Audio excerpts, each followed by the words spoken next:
నమస్తే సార్. నమస్తే అమ్మా. సార్, లోన్స్ పరంగా గవర్నమెంట్ చాలా ప్రొవైడ్ చేసింది. దాని గురించి మినిమం అవగాహన కూడా లేకుండా ఉన్నారు. అసలు పబ్లిక్‌కి ఆ లోన్ గురించి అవగాహన లేకపోతే ఎలా అప్లై చేసుకుంటారు సార్ అసలు? అది కూడా సరైన ప్రశ్నే. వాస్తవానికి మన దగ్గర అంటే భారతదేశంలో ఫైనాన్షియల్ లిటరసీ అంటాం. హ్మ్. అంటే ఇలాంటి ఆర్థిక వ్యవహారాల గురించి లోన్లే కానీ ఇంకా మిగతా వ్యవహారాలు కానీ ఫైనాన్షియల్ లిటరసీ తక్కువ ఉంది. లిటరసీ అంటే మనలాగా చదవడం ఇదే కాదు. ఫైనాన్షియల్ ఆర్థిక విషయాల గురించి అవగాహన తక్కువ ఉంది. ఉదాహరణకి ఎక్కడ పెట్టుబడి పెట్టాలి, ఎలా పెట్టుబడి పెట్టుకోవాలి, లేకపోతే బ్యాంకులో ఏమేమి లోన్లు ఉన్నాయి, ఏమేమి స్కీమ్లు ఉన్నాయి, ఇంట్రెస్ట్ రేట్లు ఎలా ఉన్నాయి, మ్యూచువల్ ఫండ్స్ ఇదంతా ఫైనాన్షియల్ లిటరసీ అంటారు. ఇది కొంత అవగాహన తక్కువ ఉంది. అయితే బ్యాంకుకి వచ్చినప్పుడు మామూలుగా ఏ లోన్లు అవకాశం ఉంది అంటే అవైల్ చేసుకోవడానికి ఉన్నది అనేది డిస్ప్లే చేస్తారు బోర్డు మీద. బ్యాంకులో ఉన్న రుణ సౌకర్యాలు అనుకుందాం, లోన్ ఫెసిలిటీస్ అని ఎన్ని ఉన్నాయమ్మా. మీరు ఏదన్నా చెప్పండి, దాదాపుగా మీరు ఏదన్నా చెప్పండి, నేనేమంటా అంటే బ్యాంకు ఇవ్వని అప్పు లేదు అని నేను అంటున్నా కదా. ఊరికే మీరు చెప్పండి, సరే ఫలానా దానికి ఇస్తారా అని అడగండి మీకు ఏదైనా డౌట్ ఉంటే. గొర్రెకి ఇస్తారు, బర్రెకి ఇస్తారు, మేకకి ఇస్తారు, పందికి ఇస్తారు, కుందేలుకి ఇస్తారు, అంటే పెంపకాలకు, పౌల్ట్రీకి ఇచ్చిరి, వ్యవసాయానికి ఇచ్చిరి, వ్యవసాయ అనుబంధము అని వ్యవసాయ అనుబంధ పరిశ్రమలకు ఇచ్చిరి, ఇల్లు కట్టుకోవడానికి ఇచ్చిరి, పెళ్ళిళ్ళకి ఇచ్చిరి. పెళ్ళిళ్ళకు అంటే పెళ్ళి అని అనకుండా పర్సనల్ లోన్స్ అని ఇస్తారు. పర్సనల్ లోన్స్ ఎన్నైనా ఉంటాయి. ఇప్పుడు మీరు జ్యువెలరీ కొనుక్కోవడానికి పర్సనల్ లోన్ అని తీసుకోవచ్చు. కారుకి ఇచ్చిరి, ఫారిన్ ఎడ్యుకేషన్కి ఇచ్చిరి. నాకు తెలిసినంతలో బ్యాంకు కవర్ చేయని లోన్ లేదు. బ్యాంకు అన్ని అవసరాలకు ఆదుకుంటూనే నియమ నిబంధనలకు అనుగుణంగా. మీరు అనొచ్చు, నియమ నిబంధనలు ఏంది సార్, అవి సరళవంతంగా లేవు అనొచ్చు. ఓకే, కొన్ని ఉండొచ్చు, ఉండకపోవచ్చు. కానీ నియమ నిబంధనలు ఏంటి అంటే, ఇది అప్పు, బ్యాంక్ ఇచ్చేది ఏంది అప్పు, చారిటీ కాదు, ఇట్లా దానం చేసి డొనేట్ చేస్తలేదు. అప్పు అంటే తిరిగి చెల్లించాల్సింది, బ్యాంకు యాంగిల్లో మళ్ళీ తిరిగి వసూలు చేయాల్సింది. మీ ఉద్దేశంలో మీరు ఖాతాదారునికో మీరు తిరిగి చెల్లాల్సింది. మరి అప్పు మళ్ళీ నేను తిరిగి వసూలు చేసుకునేటట్టు ఉండాలి. అలాంటి జాగ్రత్తలు. ఓకే, ఆ జాగ్రత్తలు కూడా ఎందుకు సారు అని అనొచ్చు. మరి మీరు డబ్బులునే, మీరు ఉదాహరణకు మీరు ఉద్యోగస్తులు నెల సేవింగ్స్ చేసుకుంటున్నారు బ్యాంకులో. ఏదో అవసరానికి ఒక జ్యువెలరీ కొనుక్కోవడానికి కావచ్చు, పెద్దవాళ్ళు అయితే పిల్లల చదువులకు కావచ్చు, లేకపోతే పిల్లల పెళ్ళిళ్ళప్పుడు కావచ్చు, ఫీజులు కట్టడానికి కావచ్చు, రకరకాల ఇల్లు కట్టుకోవడం. మరి అలాంటప్పుడు మీరు మీ డబ్బు కావాలని అడిగినప్పుడు ఫలానా అయినా అప్పు కట్టలేదు కాబట్టి నేను నీకు డబ్బు ఇవ్వలేను అని అంటే ఒప్పుకోరు కదా. మరి ఇది మేనేజ్ చేయాలంటే కొంత క్వాలిటీ ఉండాలి. అంటే పద్ధతి ప్రకారం అప్పులు ఇచ్చి దాన్ని వసూలు చేసుకునే వీలు ఉండేటట్లు బ్యాంకులు చూసుకోవాలి. సార్, ఎవరైనా ఏదైనా బిజినెస్ మీద కానీ ఏదైనా పర్సనల్ లోన్ కానీ పెట్టుకున్న తర్వాత కొన్ని అనివార్య కారణాల వల్ల వాళ్ళు లోన్ పే చేయకపోతే ఎలాంటి చర్యలు తీసుకుంటుంది బ్యాంక్ అసలు? అంటే ఆ లోన్ మేము కట్టలేమని చెప్పేసి వాళ్ళు ఏమన్నా అంటే ఏదైనా రుణమాఫీ ఏమన్నా ఉంటుందా అసలు? అంటే దీనికి ఉంటుంది. అయితే మనం బ్యాంకు అప్పు కట్టకపోతే, లేకపోతే బ్యాంక్ అప్పు చెల్లించకపోతే అనే దానికి ఎక్స్క్లూజివ్గా చేద్దాం ఒక ఇంటర్వ్యూ. ఇప్పుడు మాత్రం ఖచ్చితంగా చర్య ఉంటుంది. అయితే ఏంటంటే బ్యాంకు వాళ్ళు కూడా ఫస్ట్ మనుషులు. బ్యాంక్ అంటే ఓన్లీ బోర్డు కాదు, పనిచేసే వాళ్ళు మనుషులే కదా.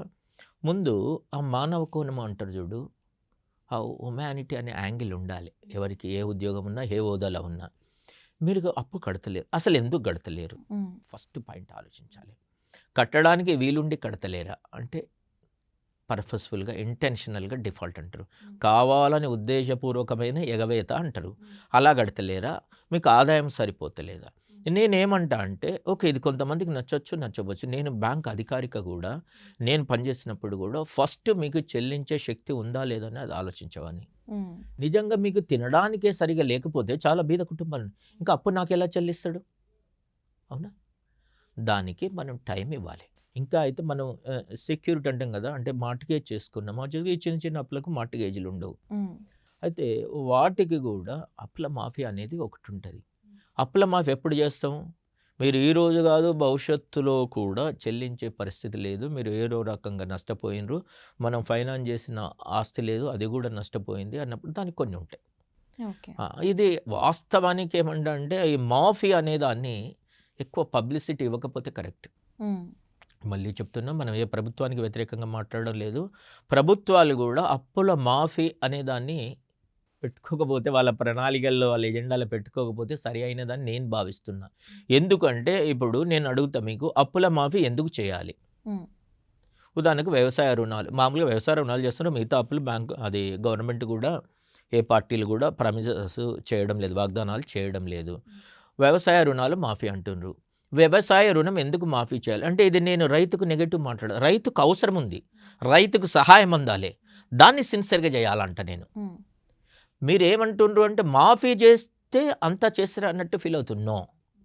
నేనేమంటే అంటే పంట మామూలు క్రాప్ లోన్లనే మాట్లాడుతున్నాం కాబట్టి వ్యవసాయ రుణం, పంట పండించడానికి రుణం ఇస్తుంది బ్యాంకు, దాన్ని ప్రభుత్వం మాఫీ చేస్తుంది. మాఫీ ఎందుకు చేయాలి? తను చెల్లించలేవు. ఎప్పుడు చెల్లించలేడు? పంట నష్టపోయినప్పుడు చెల్లించలేడు. పంట నష్టపోతే నష్టపరిహారం అందేటట్లు పంటల బీమా కవర్ చేయాలి. ఆ బీమా చేసే విధానంలో ఆ పాలసీలు, ఇన్సూరెన్స్ అంటే ఆ సిస్టంలో పాలసీలు కొన్ని లోపాలు ఉన్నాయి, వాటిని సరిదిద్దుకోవాలి. సరిదిద్దుకొని పంట నష్టపోతే దానికి సరిపోయే నష్టపరిహారాన్ని రైతుకు అందజేసినప్పుడు ఆయన అప్పు కట్టుకుంటాడు. మీరు అలా సహాయం చేయాలి, మీరు సపోర్టింగ్గా ఉండాలి. కానీ ఇప్పుడు ఎలా అంటే ఒక పాపకు బాబుకు నడక నేర్పించాలంటే మనం పట్టుకొని నడిపించాలి. తను అక్కడే కూర్చోబెట్టి మనమే పరిగెత్తుతే తనకు నడక ఎప్పుడు వస్తుంది? తనకు అవసరమే, కానీ పట్టుకొని సహాయం చేయాలి. అందుకనే మాఫీ అనే విషయాన్ని ఎక్కువ పబ్లిసిటీ ఇవ్వకుండా ఉంటేనే కరెక్ట్. తప్పని పరిస్థితుల్లో బ్యాంకు కొన్ని రూల్స్ ఉంటాయి, కొన్ని పాలసీస్ ఉంటాయి. బ్యాంకు తన కొరకు తను కావచ్చు, బారోవర్ కొరకు కావచ్చు, కొన్ని మాఫీల స్కీమ్స్ ఉంటాయి. ఓటీఎస్ అని, కాంప్రమైజ్ అని ఉంటుంది. ఓటీఎస్ అనేది ఆర్బీఐ ఇంట్రడ్యూస్ చేస్తుంది. ఇవన్నీ ఆలోచిస్తున్నాయి, బ్యాంక్స్ ఫేవరబుల్గా ఉన్నాయి. ఇంకొకటి కూడా చాలామందికి నేనైతే అపోహ అంట, బ్యాంకులో పనిచేసిన వాడిగా బ్యాంకులు అప్పులు ఇవ్వవు అని. మీరు ఆల్మోస్ట్ చూసుకోండి, ఏ బ్యాంకులోనైనా అప్పులు ఎక్కువ ఉంటాయి, డిపాజిట్లు తక్కువ ఉంటాయి. ఇంకొకటి, బ్యాంకులు అప్పులు ఇవ్వకపోతే మనుగడ లేదు. బ్యాంకులకు ఆదాయం ఎక్కడ, ఇంకేం చేయవు కదా. మామూలుగా మిగతా అన్ని మిస్సిలీనియస్ అంటారు, వడ్డీ ఇవ్వడం, కమిషను, అవి ఇవన్నీ మిస్సిలీనియస్. ఇది మాత్రం బ్యాంకులకు ప్రధానమైన ఆదాయము, ముఖ్యమైన ఆదాయము, ఆల్మోస్ట్ 80-90% ఇన్కమ్ వడ్డీ రూపంలోనే, అంటే అప్పులు ఇస్తాం కదా, ఆ వడ్డీ రూపంలోనే వస్తుంది. మీకు డిపాజిట్ మీద వడ్డీ చెల్లించాలంటే ఎట్లా, ఎక్కడి నుంచి వస్తుంది? అది మనం అప్పిచ్చిన దాని మీద వచ్చిన వడ్డీ ద్వారానే వస్తుంది. కాబట్టి బ్యాంకు అప్పులు ఇస్తేనే మనుగడ, అప్పు ఇవ్వని బ్యాంకు నిలబడదు. కాబట్టి అప్పు ఖచ్చితంగా, వాటికి అప్పు ఇవ్వాలన్న టార్గెట్లు ఉంటాయి, అవి టార్గెట్ చేయకపోతే కూడా పై అధికారులు అడుగుతారు, వాటికి రివ్యూస్ ఉంటాయి. అయితే సరిగా ఇవ్వాలి. ఎక్కడో ఒక వ్యక్తి ఇద్దరు ఇవ్వకపోతే అది వ్యక్తిగతమైన లోపం, వ్యవస్థ లోపం కాదు అది. సార్, మీ విలువైన సమయాన్ని వెచ్చించి మా వ్యూవర్స్కి మంచి ఇన్ఫర్మేషన్ ఇచ్చినందుకు చాలా థ్యాంక్స్ సార్. థ్యాంక్ యూ అమ్మా.